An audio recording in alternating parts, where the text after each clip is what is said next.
Welcome sa Dries TV. Kung interesado ka sa ganitong news, huwag kalimutang isubscribe ang ating YouTube channel. Maraming salamat! So ayan, welcome back again sa ating YouTube channel mga kakimpaw, and sa update natin ito, ang pag-uusapan natin ay tungkol sa mga importanteng kaganapan kina Kim and syempre kay Paula Avellino mula po dyan sa Vancouver, Canada. Pero bago po ang lahat, maraming salamat sa inyong patuloy na pagsuporta at pagsubaybay sa mga daily update natin. Kaya naman bilang pasalamat, narito po ang mga napili kong komento patungkol yan sa naging previous update. Unang komento mula po ito kay Ginang Norma Cole. Sabi niya, "Good evening, Dries. Grabe ang saya sa mga seniors nang ipinakita ng mga supporters sa Canada ang pag-welcome nila kay Kim at Paolo. Sus, grabe, nakakakilig talaga. Masaya nakita nila ang sweet couple. Salamat Lord sa nangyayari nila sa Vancouver na masayang-masaya ang lahat. Salamat Dries, love talaga natin ang Kim Pao. Mabuhay ang Kim Pao." Yes po, Ginang Norma Cole. Grabe yung suporta nila doon. Talagang di po makagalaw si Kim Chu. Kasi talagang pinalibutan po siya ng mga supporters at fans ng mga taga Vancouver. Sobra talagang init ng pagtanggap ang ginawa nila kay Kim and Paula Avellino. Grabe, pati yung mga guard, wala pong nagawa. Talagang napalibutan na po si Kim Chu, mga kakimpaw, ng mga fans para makapagpa-picture. Grabe, mga kakimpaw, sobrang tindi talaga ng pagsuporta nila. Yun yung sinasabi ko Pagsamahin nila si Kim and Paula Avellino, and talaga namang dadagsain po yan. Pero pag pinaghiwalay nila si Kim and Paula Avellino, syempre madidivide din po yung pagsuporta ng mga fans. Ang pinagsama nila, ayan po mga kakimpaw ang resulta. 'Di ba? Mas matindi pa sa matindi. Kasi sana puwersa yan Kim Pao. 'Di ba? Pag pinagsama ang Kim Pao, syempre, mas matindi po ang resulta. Kaya nakita natin kanina kung gaano po kadami yung mga fans na sumugod and talaga namang dumagsa dyan sa Vancouver Airport para salubungin si Kim and Paolo. Kaya maraming salamat po sa mga OFW natin sa Vancouver.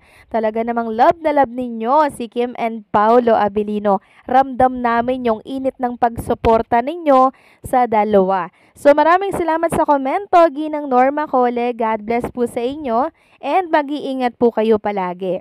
At ang pangalawang komento naman mula po kay Lotan Home Hunter.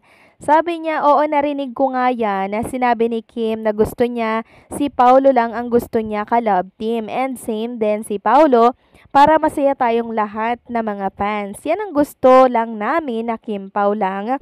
Pag bed scene and kissing scene for Kim Pao only. Kim Pao forever, take care and God bless us all.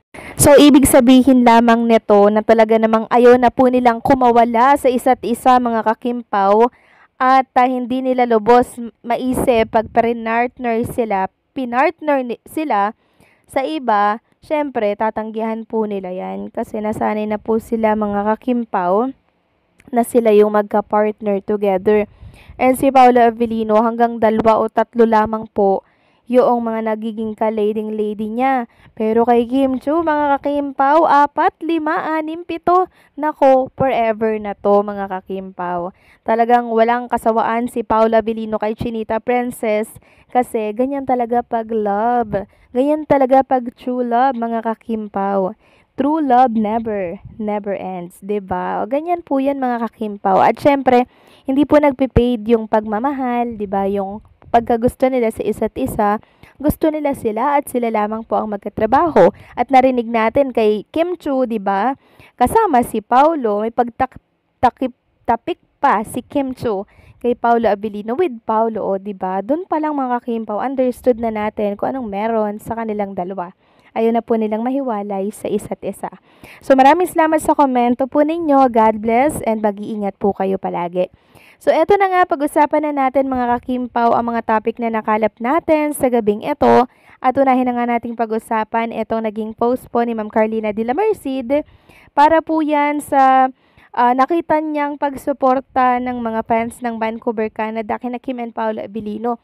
Maging siya po ay na-amaze, maging siya hindi po makapaniwala Sabi niya nga dito, "Wow, the Kim Pao Canada is amazing. Long live you all. Thank you so much for your love for Kim and Pao." So maging si Carlina de la Merced po ay na-amaze ng bonggang-bongga sa pinakita pong pagsuporta at mainit na pagtanggap kay Kim and Paulo. And sabi nga dito ng ilang mga fans sa X, "Wow, the Kim Pao fans in Vancouver are intense. They really mob and swarm at the airport. Such cuties manifesting that JM Piang reaches that kind of status if they last in showbiz. So inspiring."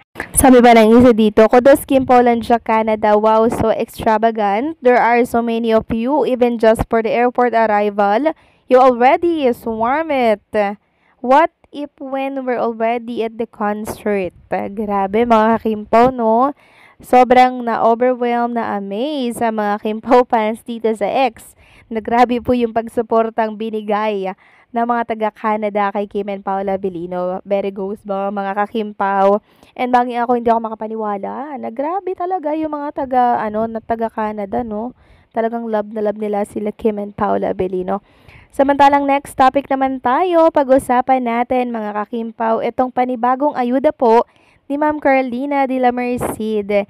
So, nag-Instagram story po siya ng isang picture mga kakimpaw na kung saan makikita sa picture na to ang dalawang taong naglalakad. Parang si Kim and Paolo Avellino to mga kakimpaw. Tapos merong song dyan na tumutugtog, "Tonight I Fell in Love with You." Merong mga nagsasabi na magde-date ba si Kim and Paolo Avellino? Saan ang punta nila? Kasi may chaperon daw, si Miss Carl daw at si Mama Chet. Then may nag-comment nga dito, sabi ni Kimi, enjoy nila stay nila sa Vancouver siguro. Magkikita sila ni JP, si bunso nila Kim, pati si Aki. Mabisita nila, enjoy your day there in Vancouver. May nag-comment pa dito, wala silang kapaguran. Nagde-date pa rin sila kahit pagod sila kasi dyan lang sila nagiging malaya. Enjoy Kim Pao. Kahit nakatalikod kayo, kilala namin kayo. Kilig ako. So ayan, mukhang papunta sila sa pagde-date mga kakimpaw. Mukhang kakain sila sa isang restaurant. Nako, enjoy lang Kim and Paula Avellino. Kasi deserve ninyo mag-moment-moment, 'di ba? Diyan lang kayo nakakalakad ng malaya, nang walang alam niyo 'yun, walang chumichika sa inyo, 'di ba? So nakakatuwa lang dahil talaga namang nagkakaroon po ng oras si Kim and Paula Avellino sa mga ganitong kaganapan. Kaya enjoy nyo lang Kim and Paula Avellino kasi once na bumalik kayo dito sa Pilipinas, work na naman kayo at hectic na naman ang schedule. Kaya hanggat andyan kayo sa Vancouver, Canada, sulitin nyo yung oras nyo dyan. And syempre, mag-date kayo hanggat gusto ninyo. So, mga kakimpaw, kayo ba? Anong sa inyo dito? Please comment down below.